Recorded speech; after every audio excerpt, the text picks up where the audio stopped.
Good morning everyone and welcome back to my channel Tina ব্লগে তোমাদের সবাইকে স্বাগত জানিয়ে একটা নতুন দিন নতুন একটা ব্লগ নিয়ে চলে এসেছি। এখন বাজে হচ্ছে ভোর 5:30।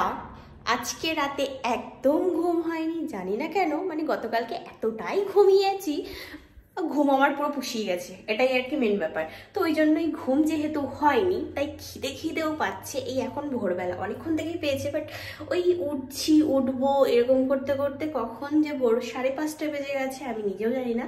তো ভাবলাম যে টাইমটা নষ্ট না করে এই একটুখানি ঘরে ইপ্পি আছে, তো এখন ফটাফট ইপ্পি বানিয়ে নিই, একটু খেয়ে তারপরে দেন কাজে বসে পড়ি। তাহলে সকালে আমি যে জিনিসগুলো আছে না তো সেগুলোকে ডেলিভারি দিয়ে দিতে পারবো। তো ওই জন্যই এখন চলে আসলাম রান্নাঘরে।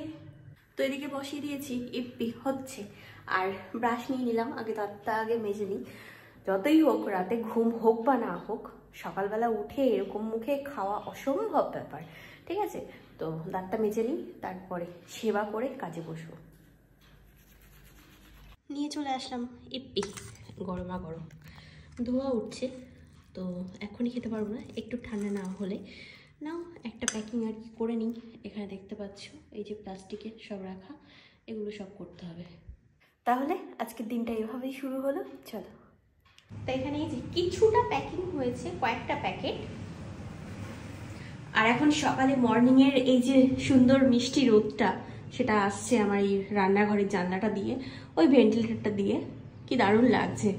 কোথাও ঘুরতে না গিয়েও যে সকালটাকে দেখতে এতটা সুন্দর লাগে জানা ছিল না।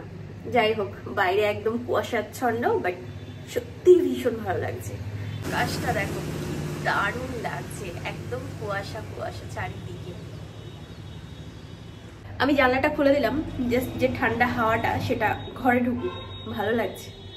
এই যে এখন সব পার্সেল নিয়ে চললাম নিচে, দিয়ে আসি। অনেকক্ষণ হয়ে গেল, তোমাদের সাথে কথাও বলা হয় না। পার্সেলগুলো দিয়ে ঘরে চলে এসেছি, এসে একদম এক টানা ঘুম দিয়ে নিয়েছি। এখন কটা বাজে জানো? দুপুর 3টে। তো এখন ঘুম ভাঙলো, ঘুম থেকে উঠলাম, দেন এই জায়গাটা পরিষ্কার করলাম, বড্ড নোংরা হয়েছিল, মানে সেই কাগজপত্র চারিদিকে ছড়িয়ে ছিটিয়ে একাকার, একদম নোংরা মতো অবস্থা। তো মনে হলো যে কেমন যেন লাগছে, আর সবকিছু তো কমপ্লিট হয়ে গেছে, তো এরকমভাবে না রাখাই ভালো। তবে ঘরটা এখনো পর্যন্ত ওরকমভাবে আছে, ঘরটাকে গুছানো হয়নি, বাট এই জায়গাটাকে ক্লিন করেছি। আর ওই প্যাকেট দুটো দেখতে পাচ্ছ, ওগুলোকে বাইরে ডাস্টবিনে দিয়ে দেবো। আর আজকে একটু বাড়ি যাবো, আর জেঠুর কাছে যাবো, মানে ডাক্তার দেখাতে। তো সম্পর্কে আমার জেঠু হয় তাই জেঠুই বলি। তো খেয়ে দিয়ে তারপরে তাই স্নান টান করে বেরোবো। আর ভাবছি যে এদিকে ভাতটা বসিয়ে দিয়ে একবার স্নান করে আসি। তো যাই হোক, রান্না বান্না সেরকম কিছু করতে হবে না, কারণ ডাল বেগুন ভাজা আছেই, ভাত অল্প একটু আছে, ঠিক এই কটা। যদি আরেকটু থাকতো তাহলে আর করতাম না, ঠিক আছে? তবে এই কটা চাল ভিজিয়েছি আমি, এই কটা চাল আমি ভিজিয়েছি আমার জন্য, ঠিক আছে? তো এখানে আছে, এই দেখো ডাল, দেখো কতটা ডাল, আর ভাতও আছে এখানে, এই যে আমার হয়ে যাবে, আর ওই কটা করলে হয়ে যাবে। আর যদি দুটো কটা বেশি থাকতো তাহলে রান্না করতামই না, এই কটা খেয়েই দৌড় দিতাম বাড়ি। তো যাই হোক, গিয়ে প্রেশার চেক করাবো, আর কি হচ্ছে না হচ্ছে আমিও বুঝতে পারছি না, আমি কি করে বলবো ডাক্তারকে যে আমার শরীরে তো কি হচ্ছে বাবা। যাই হোক চলো দেখি কি করা যায়, কি চিকিৎসা করা যায় আমার। স্নান খাওয়া দাওয়া সবই কমপ্লিট, এবার আর কি বেরোবো। জানি না এরপরে আর অটো পাবো কি, তো তাড়াতাড়ি করতে হচ্ছে, কারণ বাইরে সন্ধ্যা লাগতে চললো। মনে হয় 6টা পর্যন্তই অটো চলে, তো তার আগেই বেরোতে হবে, ঠিক আছে? সবকিছু গুছানো হয়ে গেছে, ফটাফট করে নিয়েছি, এবার শুধু জামা পরে ব্যাস বেরিয়ে যাবো, চলো। তো ব্যাস আমি তো রেডি, আর জামা কাপড় যা আছে এখানে থাক, বাড়ি এসে আর কি গুছাবো। আর এই চেনটা, এটা তো আমি আমার জন্যই রেখে দিয়েছি, তো পরে নিলাম। এই দেখো ভালো লাগছে এই চুড়িদারটার সাথে, বেশ সুন্দর লাগছে। চলো এবার বাড়ি যাওয়া যাক।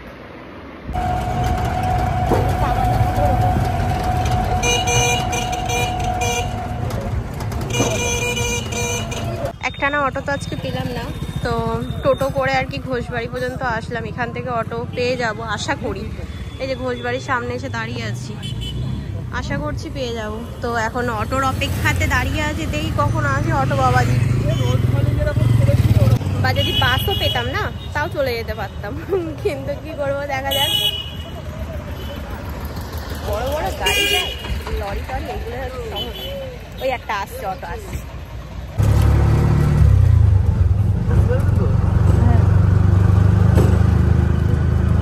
নামলাম চৌরঙ্গি, দাদাভাই আসছে টোটো নিয়ে, তো এই তো এখান থেকে দাদাভাই আসবে, তারপরে তাই যাবো। তো এই দাদাভাই চলে এসছে, চলো যাই দেখি। বাজার যা ছিল ঘরে নিয়ে আসলাম সব, কি করবো, নষ্ট হয়ে যাবে এগুলো রেখে দিলে, ওই জন্যই ওটা বললাম টোটোই। তো এখন বাড়ি যাই। তা বাড়ি চলে এসেছি, বাড়ি এসে এই তো বসলাম। তো যাই হোক, মা বলেছিল যে চপ আনতে, তবে টাকি মানে চৌরঙ্গি থুবা এগুলো সবই দেখলাম যে দোকান বন্ধ, কেন জানি না। তো দাদাভাই বললো যে আগামীকাল, সরি আগামীকাল না, গতকালকেও নাকি বন্ধ ছিল, আজকেও বন্ধ, কিছু হয়েছে হয়তো। তা যাই হোক, এখন মা আর কি একটু চা বানিয়ে দিচ্ছে। আর আমাদের পান্ডে তো বাবা ভালো বড় হয়ে গেছে গো, এই দেখো, এই দেখো পান্ডেটা কত বড় হচ্ছে, দেখেছো? আমি তো এসে চিনতেই পারছি না, পুরো একদম শিয়ালের মতো দেখতে হয়েছে। এখানে দেখ, ওর চালাক আছে, এখান থেকে বেরোই না, ঠিক আছে? এই গ্রিলের এই যে টিনটা দেওয়া, আর নিচ থেকে তাই শিয়ালদের দেখে, খচখচ খচখচ করে ওই আওয়াজ হয় সোনাইদের ওই বাঁশবাগানে, ওই তাই এখান থেকে দেখে। তাই বললাম যে তোকে ওদের মাঝখানে ছেড়ে দিলে ওই শিয়ালেরই বাচ্চা মনে হবে, পুরো সেম গায়ের রং টং পুরো সেম, কিন্তু ওই দেখতে একটু ভালো হয়ে গেছে মেয়েটা, এই যা, এই চোখে একটু কাজল টাজল পড়া, মুখটা একটু মিষ্টি মিষ্টি আদো আদো, হ্যাঁ তাই তো, দেখো কি সুন্দর দেখতে, মা তাই তো, কি ভালো, বলি বাবালি, বলি বাবালি। ও মেকআপ ঠিক আছে তাই আয়নায় দেখে, আয়নায় বসে নাকি দেখে ও নিজেকে, তাহলে বলো অবস্থা। বৌদি বলছে পান্ডে কি করে, আর মা আজকে চা করছে, খেয়ে দিয়েছে নড়তে পারতো না, ধপাস করে পড়তেই যাইছে, আর বাবা তো কি আয় আয়। এই যে অনলাইন আসলো মামা আর্থের প্রোডাক্ট, ঠিক আছে? এই দেখো ট্যাগটা লাগানো, দেখো দেখেছো, একদম ন্যাচারাল ইনগ্রেডিয়েন্টস দিয়ে তৈরি, এটা সবাই নিতে পারবে। এটা বাই করতে হলে আমার বিজনেস নাম্বারে কন্ট্যাক্ট করো, আমি পার্সেল করে দিচ্ছি। মামা আর্থের এই প্রোডাক্টটা যদি চাও, একদম জল জ্যান্ত, টুকু টুকু টুকু টুকু টুকু টুকু, হ্যাঁ শুকনো ভাত দিলেও খাবে, শুকনো ভাত খায়, ঘরে পটি করে, কি ভালো, আর বিছানায় ঘুমায়, আর বাইরে ইস্যু করে, আচ্ছা কিন্তু পটিটা ঘরে করবে, হ্যাঁ এটাই হচ্ছে। দাদা ভাই এই যে হাসনাবাদ থেকে আনলো হচ্ছে ঘুগনি, তো এখন ঘুগনি খাওয়া হচ্ছে, ওকে দিচ্ছে ঘুগনি, বলো দেখি ও খায়। চপ তো পেলাম না, তো আসার সময় দাদাভাইকে বলেছিলাম হাসনাবাদে ও গেছিল ভাড়া নিয়ে, তো ও পাইনি, তাই ঘুগনি নিয়ে আসলো, ওই সবাই মিলে এখন খাচ্ছি। ও ঘুগনি খায়, ওকে একটু বিস্কুট দাও। তো এখানে বসে বসে এখন মুভি দেখছি, এই যে আমি আর দাদাভাই। মা ওদিকে আর কি রান্না করছে, মা আর বৌদি দুজনে, তো এই তো আমি আর দাদাভাই এদিকে আসলাম, এখন মুভি দেখছি বসে বসে।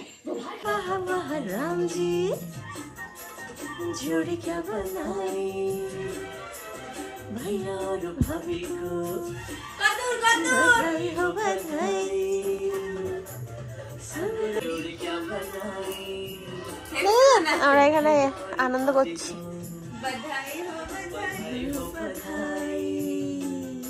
তা রাত হয়েছে অনেক, আমি আর কি শুয়েছি, অনেকক্ষণ হয়ে গেল শুয়ে, তারপরে আর কি ভিডিওটা এডিট করে একটু ফোন টিপছিলাম, সত্যি বলতে ফোন দেখছিলাম এতক্ষণ ধরে, এই একটু ফেসবুক একটু ইনস্টা এই আর কি। তো যাই হোক, এবার আর কি ঘুম পাচ্ছে, চোখটা জুড়িয়েও আসছে, তো মনে পড়লো যে ভিডিওটাকে শেষ করা হয়নি, তো বাড়িতে চলে আসলাম। আর বিশেষ করে আশা হচ্ছে যে আমি ডাক্তারবাবুর কাছে যাব, দেখি কি হচ্ছে না হচ্ছে, আর প্রেশারটা কেমন আছে সেটাও একটু চেক করানোর দরকার, কারণ একটা দিন হয়ে গেল, তো ওই জন্যই একেবারেই লো হয়ে গেছিলো। তো ওষুধ খাওয়ার পরে মানে জিনিসটার রিয়াকশানটা কেমন এসছে সেটা তো দেখার দরকার না, তো ওই জন্যই আর কি যাওয়া, মানে আসা এখানে। তো যাব দেখি। আর সবাই বলছো যে মানে নিজেকে একটু মানে অন্যদিকে ঘুরিয়ে দাও, কারণ সবসময় এই কাজের মধ্যে রেখে মানে নিজের জীবনটাই কেমন যেন একটা ডেইলি রুটিন টাইপের হয়ে গেছে। পুরোপুরি একদম ডেইলি রুটিন আমি বলবো না, কারণ আমার কোনো নির্দিষ্ট সময় নেই, তো যাই হোক মানে ওই এই কাজটা আমাকে করতেই হবে, এইটা এই সময় আমাকে করতেই হবে, এরকম একটা ব্যাপার। তো সেই জন্য সবাই বলছো যে একটু মানে বাইরে যাও, একটু ঘুরে আসো কোনো কটা দিন, তো ভালো লাগবে, শরীরটা মনটাও ভালো হয়ে যাবে। তো দেখছি, মানে এখন আপাতত কোথাও যাওয়ার ইচ্ছা নেই। তো দেখি, আমার আবার মনটা মতি, তো হঠাৎ করে যদি কোথাও যেতে ইচ্ছা করে তো যাবো, এরকম একটা ব্যাপার। তো চলো, আজ ভিডিওটা এই পর্যন্তই। কেমন লাগলো ব্লগটা জানিও। আজকের মতো tata, bye bye, good night and sweet dream. দেখা হচ্ছে আগামীকাল, টাটা।